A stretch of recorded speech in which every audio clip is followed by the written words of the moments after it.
छल छल 3 जुलाई 3 जुलाई 2003 का दिन था। मूसलाधार बारिश हो रही थाने थी। में बरसात के थाने में बरसात के कारण मची अफरा-तफरी हुई मची हुई थी। पूरा थाना टपक रहा था।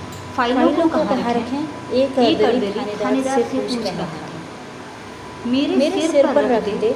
ये पूरी तरह सुरक्षित क्योंकि यह सरकारी भवन नहीं। यह सरकारी थानेदार भवन गुस्से नहीं है। से चिल्लाया। थानेदार गुस्से से बेचारा चिल्लाया। अर्दली साहब बेचारा का अर्दली साहब का रौद्र रूप देख थानेदार जालिम सिंह थानेदार जालिम सिंह कि थाने के रिकॉर्ड को कैसे बचाया जाए। थाने में एक सरकारी गाड़ी आकर एक सरकारी गाड़ी की सरकारी गाड़ी देखकर उधर जाता है। इसलिए जालिम सिंह का ध्यान भी उधर गया। गाड़ी में से एक खूबसूरत महिला उतरी और और सीधा जालिम सिंह के पास आ गई। एक रिपोर्ट लिखवानी है। उस महिला के चेहरे से घबराहट साफ झलक रही। बरसात से मांग का सिंदूर थोड़ा मिट गया था। मगर यह बता रहा था कि महिला विवाहित है।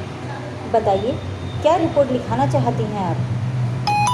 मेरे पति राजेश शर्मा वन बताइए, क्या रिपोर्ट लिखाना चाहती हैं आप? मेरे पति राजेश शर्मा वन विभाग में महिला ने अपनी शिकायत वे कल रात से घर नहीं लौटे हैं। महिला ने जालिम सिंह के चौंकने की बारी थी। अब जालिम सिंह के चौंकने की बारी थी। जिला राजेश शर्मा को जानता मीटिंग में जिला कलेक्टर के यहाँ मीटिंग में एक दो मुलाकात हुई। रिपोर्ट लिखाने भले वाली अधिकारी उनकी पत्नी रिपोर्ट लिखाने वाली स्त्री उनकी पत्नी है। यह जानकर जालिम सिंह ने उन्हें कुर्सी पर बैठने का अनुरोध किया और अर्दली को एक गिलास पानी लाने को। थाने में इस तरह सबका स्वागत नहीं होता है जैसे रेखा शर्मा का हुआ था। रेखा थोड़ी आत्मीयता पाकर बिलख पड़ी। अरे रोइए मत मैडम, अभी आपकी रिपोर्ट लिखकर साहब को ढूंढने के लिए ज़मीन आसमान एक कर देंगे हम लोग। आप बिल्कुल चिंता मत कीजिए। लीजिए, चाय पी लीजिए, जालिम सिंह ने पूरी हमदर्दी दर्शाते हुए कहा।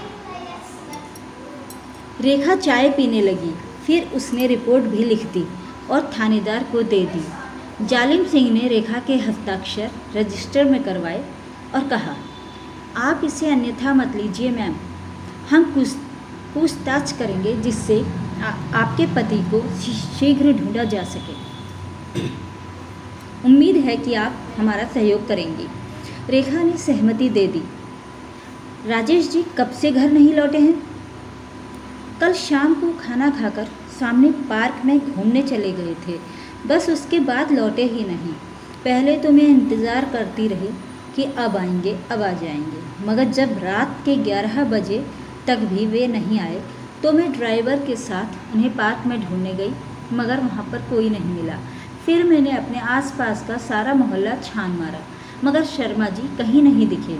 न जाने धरती निगल गई या आसमान खा गया उन्हें। कहते कहते रेखा फफक पड़ी। देखिए, रोइए मत आप, थोड़ा धैर्य रखिए मैम, सब ठीक हो जाएगा। ये बताइए कि किसी से उनकी दुश्मनी थी क्या? रेखा ने इनकार में सिर हिला दिया। ऑफिस में किसी से कोई कहासुनी हुई हो उनकी? वन विभाग के किसी ठेकेदार या माफिया से?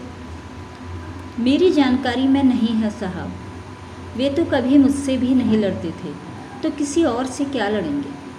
रेखा सुबकते हुए बोली। किसी से कोई प्रेम प्रसंग तो नहीं चल रहा था उनका? थानेदार ने संकोच करते हुए पूछा। नहीं साहब, वे तो मुझे बेइंतहा चाहते थे और मुझे तो याद नहीं है कि उन्होंने कभी किसी लड़की को गौर से देखा भी हो। रेखा नीची गर्दन किए हुए बोली। अब थानेदार सोच में पड़ गया। इनमें से एक भी कारण नहीं है तो फिर और क्या बात हो सकती है? कहीं आप दोनों में कुछ झगड़ा तो नहीं हुआ था कल? नहीं साहब, वे तो लड़ना जानते ही नहीं थे, फिर हम दोनों में झगड़ा क्यों होगा? कोई प्रॉपर्टी को लेकर, घर या बाहर के किसी व्यक्ति से कोई केस तो नहीं चल रहा था उनका?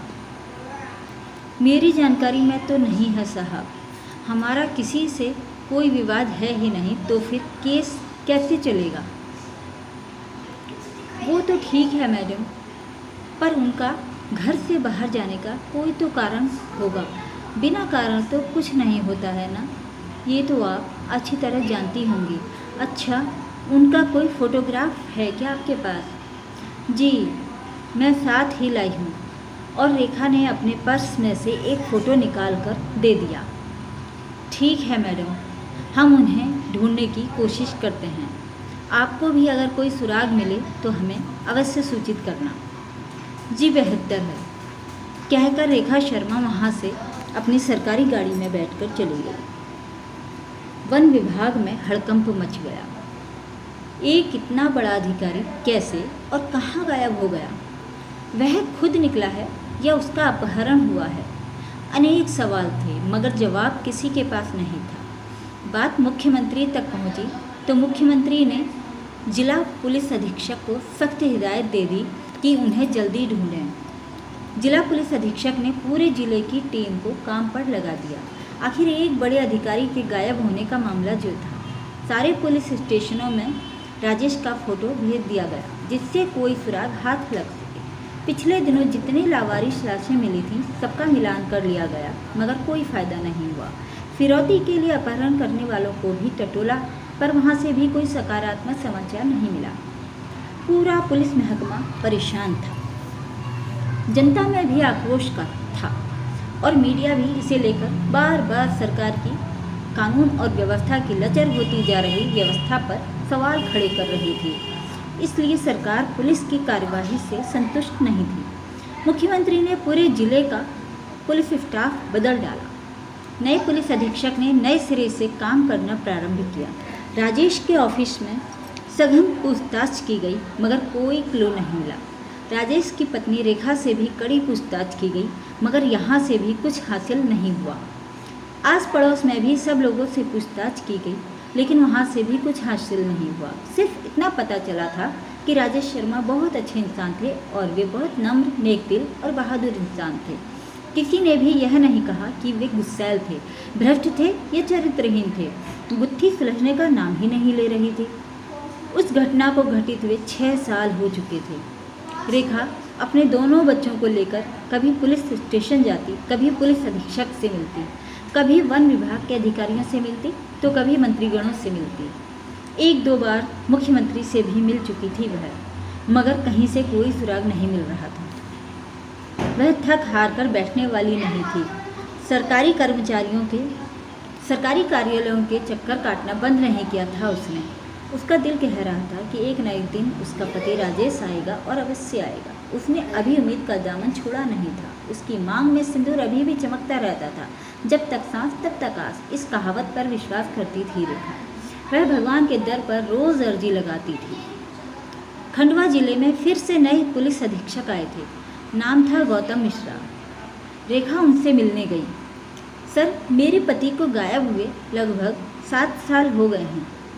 आज तक उनका कोई सुराग नहीं मिला है पुलिस विभाग को। अब आप ही बताइए कि मैं और कितने दिन इंतज़ार करूं? मेरे बच्चे पूछते हैं कि हमारे पापा कहाँ हैं, तो मैं उन्हें क्या जवाब दूं? 7 साल से मुझे ना तो पेंशन मिली है और ना ही तनख्वाह। फिर आप ही बताइए कि मैं अपना और बच्चों का पेट कहाँ से भरूं? कहते कहते रेखा फट पड़ी थी। उसके आंसू भरभरा कर गिर पड़े थे। उसका चीत्कार सुनकर पूरा स्टाफ एसपी साहब के चेंबर में आ गया था। एसपी गौतम मिश्रा का दिल भी द्रवित हो गया था। आखिर एक औरत और कब तक सब्र करे? कोई तो सीमा होगी। गौतम को यह केस बहुत अनोखा लगा। उसने 2 महिला कांस्टेबल बुलवाए और उन्हें कहा, मैडम को एक गिलास पानी पिलवाओ।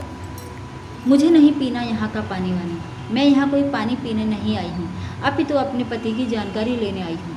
ये सहानुभूति का नाटक बंद करो और मेरे पति को तलाश कर मुझे दे दो। मैं आपके आगे हाथ जोड़कर भीख मांगती हूँ साहब। रेखा गौतम मिश्रा के चरणों पर मैं गिर पड़ी। गौतम मिश्रा विचलित हो गए। महिला अधिकारी को बुलाकर रेखा को सांत्वना देने के लिए कहा और वे इस केस की फाइल पढ़ने लगे। इस केस की फाइल उनके कार्यालय में तफ्तीश बंद करने हेतु आई थी। 7 साल तक पता नहीं चलने पर क्लोजर रिपोर्ट लगा दी जाती है और कोर्ट को भेज दी जाती है। कोर्ट यदि इस रिपोर्ट को मान लेती है तो गायब अधिकारी की मृत्यु होना मानकर उसके विधिक वारिसों को समस्त पैसा दे दिया जाता है और पेंशन चालू हो जाती है। 7 साल में बस 1 माह ही रह गया था। गौतम मिश्रा ने पूरी फाइल पढ़नी आरंभ कर दी। इस केस की जांच पहले थाने ने ही की थी। जब वह कुछ नहीं कर पाई तो डीएसपी को जांच दी गई। वह भी कुछ नहीं कर पाया तो स्पेशल सेल को जांच सौंपी गई। उससे भी केस हल नहीं हुआ तो जांच क्राइम ब्रांच को दे दी गई, पर दुर्भाग्य कि क्राइम ब्रांच भी यह केस हल नहीं कर सकी। गौतम को लगा कि केस में कोई दम नहीं है। ले देकर शक्ति सुई रेखा पर ही जाकर टिकती थी। रेखा से सारी टीमों ने पूछताछ कर ली थी। उसके बयान हर एक बार एक जैसे ही थे, इसलिए उससे अब और पूछताछ करना उचित नहीं लगता था। वैसे भी मीडिया में पुलिस की छवि बहुत खराब बन गई थी। रेखा को गिरफ्तार करना बहुत जोखिम वाला काम था। गौतम ने ठंडे दिमाग से सोचा और 3 कांस्टेबल को बुलाया और उन्हें रेखा के मकान पर निगरानी रखने के लिए कह दिया। उन्हें सख्त हिदायत दी गई कि वे सादे कपड़ों में रहेंगे। इस तरह निगरानी करो कि रेखा को पता नहीं चल पाए। तीनों जने 8-8 घंटे की ड्यूटी बांट लो और मुझे सीधे रिपोर्ट करोगे, समझे? Yes sir. 3 दिन बाद एक सिपाही ने कहा कि रेखा से मिलने एक व्यक्ति आया था रात में और वह सुबह होने से पहले चला गया था। यह सूचना बहुत महत्वपूर्ण थी। गौतम की मेहनत कुछ काम आने लगी थी। उस पर और गहन निगाह रखने की हिदायत दे दी गई। दूसरे दिन उस सिपाही ने बताया कि वह आदमी एक बार फिर आया था। उस आदमी के बारे में पता किया तो वह आदमी रिजवान बताया गया है। गौतम ने थानेदार को तुरंत आदेश दिया कि वह रिजवान को उठाकर ले आए। थानेदार ने रिजवान को उठा लिया और पूछताछ करने लगा। उधर रिजवान के घर वाले अपने समुदाय के सैकड़ों लोगों को साथ लेकर थाने पर आ गए और थाने का घेराव कर लिया। अतिरिक्त पुलिस बल बुलाना पड़ा। इतने में मीडिया भी आ गई। सरकार और पुलिस पर आरोप लगाया कि एक सांप्रदायिक सरकार धर्मनिरपेक्ष लोगों को नाजायज़ परेशान कर रही है। गौतम इन बातों से बिल्कुल नहीं डरा और उसने एक टीम रिजवान के घर की तलाशी के लिए भेज दी। रिजवान को पीछे के दरवाजे से ले जाया गया। क्योंकि सारा मोहल्ला थाने पर एकत्रित था, इसलिए रिजवान के घर की तलाशी लेने में कोई प्रतिरोध नहीं हुआ। तलाशी में कुछ भी नहीं मिला, केवल एक फ़ोटो मिला जो रिजवान के निकाह का था। उस फोटो में एक लड़की बुर्के में रिजवान के साथ थी। उस लड़की की बस आंखें ही दिखाई दे रही थी और बाकी चेहरा बुर्के में छुपा हुआ था। गौतम उन आँखों को देखकर थोड़ा चौंका। वे आँखें कुछ जानी पहचानी सी लग रही थी। उसने अपने दिमाग पर काफ़ी जोर डाला मगर उसे कुछ याद नहीं आया। रिजवान के बारे में तहकीकात की गई तो पता चला कि वह राजेश शर्मा का ड्राइवर था। इस बात से यह निष्कर्ष निकला कि रिजवान और रेखा के मध्य कोई ना कोई बात थी। रिजवान रेखा से मिलने रात में क्यों आता था, इसकी पूछताछ रेखा से करना आवश्यक थी। गौतम ने रेखा को उठवा लिया। रेखा से पूछताछ की गई तो रेखा बोली, रिजवान उनका विश्वसनीय ड्राइवर था। जब किसी का कोई सहारा नहीं मिला तब रिजवान ही उनकी मदद कर रहा था। क्योंकि वह दिन भर ऑफिस में ड्यूटी देता था, इसलिए कभी कभी रात में आकर उनके लिए सामान दे जाया करता था। रेखा की कुटाई भी की गई मगर रेखा अपने बयानों से टस से मस नहीं हुई। गौतम परेशान हो गया। वह दूसरे कमरे में चला गया। वहाँ पर रेखा के दोनों बच्चे खेल रहे थे। गौतम को उन बच्चों में क्लू नज़र आया। वह उन बच्चों के साथ खेलने लग गया। थोड़ी देर में दोनों बच्चे उनसे हिल मिल गए। गौतम ने दोनों बच्चों के लिए विभिन्न प्रकार के पकवान और नमकीन मंगवाए। दोनों बच्चे बहुत खुश हो गए। बड़े बच्चे ने कहा, थैंक यू अंकल। तो छोटे बच्चे ने कहा, अंकल मैं आपसे एक बात कहूँ तो आप सच सच बताओगे? हाँ बेटे, बिल्कुल सच बताएंगे। कहो, क्या बात है? अंकल, आप हमें रिजवान अंकल से बचा लेना।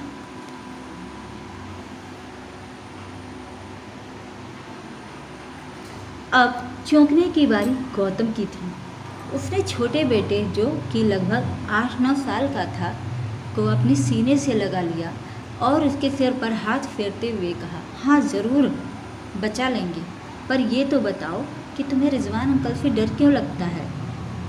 रिजवान अंकल बहुत बुरे हैं। वे मुझे बहुत मारते हैं और कहते हैं कि वे मुझे वहीं पहुंचा देंगे जहां उन्होंने मेरे पापा को पहुंचाया था। मासूम बच्चे ने बहुत बड़ा क्लू गौतम को दे दिया था। मतलब रिजवान ने राजेश की हत्या कर दी थी। पर क्यों? ये बात इन बच्चों को पता नहीं थी क्योंकि तब ये बहुत छोटे थे। इसका मतलब है कि रेखा और रिजवान में कोई संबंध पहले से था। जब उसका पता राजेश को चला तब उसकी हत्या कर दी गई और लाश कहीं ठिकाने पर लगा दी गई। अचानक गौतम को रिजवान के निकाह की फ़ोटो याद आ गई। उसमें बुर्के वाली महिला की आंखें रेखा की आंखों से मिलती जुलती लगी। अब तो स्थिति साफ हो गई थी, मगर कोई सबूत नहीं था। गौतम ने वह फ़ोटो दोबारा मंगवाई और गौर से देखा तो स्पष्ट हो गया कि वह रेखा ही है। उसे उस दिन की रेखा याद आई जो कि कितना नाटक कर रही थी उसके कार्यालय में। पूरा आसमान सिर पर उठा लिया था उसने रेखा को थाने बुलवा लिया और 4-5 महिला सिपाहियों से उसकी खूब कुटाई करवाई, लेकिन उसने मुंह नहीं खोला। पिटते पिटते कई बार बेहोश हो गई, मगर वह यही कहते रही कि रिजवान से उसका कोई संबंध नहीं है और राजेश की हत्या ना तो उसने की थी और ना रिजवान ने की थी। गौतम ने रिजवान को फिर से उठवाया और इस बार उसकी अच्छी खातिरदारी की तो रिजवान टूट गया और उसने राजेश की हत्या करना कबूल कर लिया। रेखा को रिजवान के सामने बैठाकर रिजवान के बयान दर्ज किए। तब रेखा ने पहली बार जुबान खोली। रिजवान सरकारी ड्राइवर था और साहब की गाड़ी चलाता था। साहब दौरों में कई दिनों तक बाहर रहते थे। पीछे से रिजवान उनका ध्यान रखता था, घर का छोटा मोटा काम कर देता था, बच्चों को खिलाता था। कब वे दोनों पास आ गए पता ही नहीं चला। एक दिन बहुत तेज़ बरसात हो रही थी। राजेश दौरे पर थे, बच्चे डर रहे थे, तो मैंने रिजवान को घर पर सोने के लिए कह दिया था। उस दिन हम दोनों में पहली बार शारीरिक संबंध बने थे। फिर तो यह सिलसिला चलता गया। एक दिन राजेश दौरे पर गए थे तो उस रात रिजवान घर पर ही सो गए। इतने में राजेश आ गया और हम दोनों को आपत्तिजनक अवस्था में देख लिया। यह दृश्य देखकर राजेश पागल हो गया और वह रिजवान को मारने लगा। राजेश रिजवान के खून का प्यासा लग रहा था। राजेश का रौद्र रूप देखकर मैं डर गई और एक लकड़ी से राजेश के सिर पर पीछे से प्रहार कर दिया। राजेश गिर पड़ा और अचेत हो गया। मैं बहुत घबरा गई थी। राजेश को जब होश आएगा तब क्या होगा? वह तो रिजवान को मार डालेगा। मैं रिजवान के बिना रह नहीं सकती थी, इसलिए मैंने रिजवान को राजेश को मारने के लिए कह दिया। रिजवान ने एक तार से राजेश का गला घोंट दिया और वह मर गया। फिर रिजवान और उसके भाई उस्मान ने लाश ठिकाने लगा दी। दोनों के बयान कलमबद्ध करने के बाद उस्मान को उठाया गया। उसने बड़ी जल्दी अपना जुर्म कबूल कर लिया। दोनों से जब पूछा कि लाश कहाँ ठिकाने लगाई तो उनकी बात सुनकर एसपी साहब दंग रह गए। नेशनल हाईवे पर पुल बनाने का काम चल रहा था उन दिनों। खंभों के लिए गहरे गड्ढे खोद रखे थे, लगभग 18 फुट गहरे। 7वें गड्ढे में राजेश की लाश फेंक दी और उसके ऊपर मिट्टी डाल दी, जिससे किसी को पता नहीं चले। उसके बाद उस पर पुल बन गया। बड़ी बड़ी क्रेन मंगवाई गई और 7वां पुल खुदवाया गया। लगभग 20-22 फुट गहरा गड्ढा खोदना पड़ा, तब एक नर कंकाल मिला। वह नर कंकाल राजेश का ही था। इसके लिए डीएनए जांच करवानी आवश्यक थी। डीएनए जांच रिपोर्ट आ गई, जिससे सिद्ध हो गया कि वह कंकाल राजेश शर्मा का था। इन 7 वर्षों में रेखा ने अपना धर्म बदलकर अपना नाम शबनम रख लिया। रिजवान चूंकि पहले से विवाहित था, इसलिए रेखा ने उसकी दूसरी बीवी होना मंजूर कर लिया, लेकिन उसने छुपकर निकाह किया था। समाज में वह रेखा राजेश शर्मा बनकर ही रह रही थी और मांग में सिंदूर, बिंदी, चूड़ी वगैरह सब पहनकर रह रही थी। अभिनय भी शानदार कर लेती थी, मगर सत्य को एक दिन बाहर आ ही जाता है। तीनों पर मुकदमा चला। रेखा और रिजवान को उम्र कैद की सजा सुनाई गई। रेखा ने अपने पति के साथ छल किया था, जिसका अंजाम वह भुगत रही है, मगर इस छल में राजेश मारा गया और दोनों बच्चे अनाथ हो गए। एक छल ने एक हंसते खेलते परिवार को तहस नहस कर दिया था।